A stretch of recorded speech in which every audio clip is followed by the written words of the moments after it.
যদি থাকে নচিবে আপনে আপনে বান্ধবী আসিবে হলেরই ভিতরে এ মন আমার জোর করে মন হরণ করিস না রে ললনা। শার্ট ক্যাপ পরিয়ে বান্ধবীকে হলে নিয়ে রাবি ছাত্রীর রাত্রি যাপন। শার্ট ক্যাপ পরিয়ে বান্ধবীকে হলে নিয়ে রাত্রি যাপন করেছেন রাজশাহী বিশ্ববিদ্যালয়ের শহীদ হাবিবুর রহমান হলের এক আবাসিক ছাত্র। গত 4 জুন হলের 153 নম্বর রুমে এ ঘটনা ঘটে, মানে ঈদের আগে। মেয়ে নিয়ে আসা ওই শিক্ষার্থীর নাম মোহাম্মদ নাজমুল ইসলাম। তিনি বিশ্ববিদ্যালয়ের population science and human resource development বিভাগের 2022-23 সেশনের শিক্ষার্থী। ছেলেটির বাসা মাদারীপুর। ওই নারী শিক্ষার্থী একই বিভাগের একই বর্ষের শিক্ষার্থী। ঢাকা পোস্ট। তো এখানে খারাপ কি আছে? তিনি লিখেছেন, গত 3 তারিখে আমার জন্মদিন ছিল। হ্যাঁ, আচ্ছা, এ বিষয়, হ্যাঁ, জন্মদিন একটা লাইফের অনেক ইম্পর্টেন্ট জিনিস, অনেক গুরুত্বপূর্ণ একটা জিনিস। গুড গুড, তোমার জন্মদিন ছিল, ওকে, বলবা না আগে? সেদিন কেক কেটে রাত হয়ে যায়। আচ্ছা, হ্যাঁ, ঠিকই আছে। আপনার জন্মদিন পালন করেন কয়টায়? রাত 12টায়। তো রাত 12টায় কেক কাটলে রাত হয়ে যাবে, এটা তো স্বাভাবিক বিষয়, তাই না? স্বাভাবিক বিষয়। আপনি যদি রাত 12টায় কেক কাটেন তাহলে রাত তো হবেই। রাত 12টা মানে বোঝেন একদম মধ্যরাত। সেই মধ্যরাতে একটা মেয়ে কিভাবে তার ম্যাচে যাবে? এদিকে ওর ম্যাচ থেকে 3 তারিখের মধ্যেই চলে যেতে বলে। একজন ফ্রেন্ডের বার্থডে 4 তারিখ, সে 3 তারিখে কিভাবে ম্যাচ ছেড়ে চলে যাবে? এটা আপনারাই বলেন।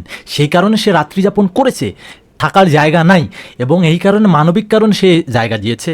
ও ম্যাচে যেতে পারবে না বলে আমাকে অনুরোধ করে রাখার জন্য। আসলেই তো মেয়েটা হেল্পলেস এখানে, সে কিভাবে একটা ম্যাচে চলে যাবে? এই কারণে মানে মেয়েটাই অনুরোধ করেছে তাকে রাখার জন্য। ও মানে একজন যদি আপনার কাছে সাহায্য চায় তাহলে আপনি কি তাকে সাহায্য করবেন না? একজন পথে যদি এভাবে সাহায্য চায় আপনি কি পুরুষ সাহায্য করবেন না? সে সাহায্য চেয়েছে এবং সে সাহায্য রেখেছে, এতে দোষের কি? সে পরে আমি ওকে রাতে হলে নিয়ে আসি, ঠিক আছে, পরে ওকে হলে রাত্রে নিয়ে আসি, এখানে খারাপ কিছু নেই। মূলত আমি ওকে শেল্টার দেওয়ার জন্য রাখি। মেয়ে মানুষের শেল্টার হচ্ছে একজন পুরুষ।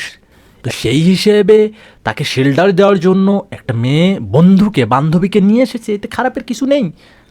আপনারা এত খারাপ বিষয়টাকে মোয়াচ্ছেন কেন? এতে খারাপের কোনো কিছুই নেই। পরে সকাল হলে চলে গেছে। একজন মানুষের জন্য যে সাহায্য করেছে, এতে খারাপের কি আছে? মানে মানুষ বিপদে পড়লে আপনি সাহায্য করতে পারেন না, সেটা আপনার ব্যর্থতা। কিন্তু ওই ছেলে ওই মেয়ে শিক্ষার্থীকে এভাবে সাহায্য করলো, সেটা তার সফলতা। সেই সফল হইলে আপনার উচিত তাকে অভিনন্দন জানানো, আপনাকে উচিত তাকে সাদরে আমন্ত্রণ করার জন্য, এবং এরকম কাজ করার জন্য বাহ হাততালি দেওয়ার জন্য আপনার দরকার।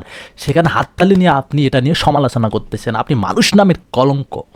আপনার উচিত হাততালি দেওয়া, এরকম কাজে উৎসাহিত করা, এভাবে যেন আরও বন্ধু বান্ধবী গড়ে ওঠে। প্রত্যেক হলে হলে যেমন এমন বন্ডিং আমরা দেখতে চাই। শুধু ছেলেদের হলেই না, আমরা মেয়েদের হলেও দেখতে চাই এমন বন্ধুকে নিয়ে সে গার্ড দিয়েছে, শেল্টার দিয়েছে, এমনটি আমরা দেখতে চাই, এমনটি ইতিহাস আমরা গড়তে চাই।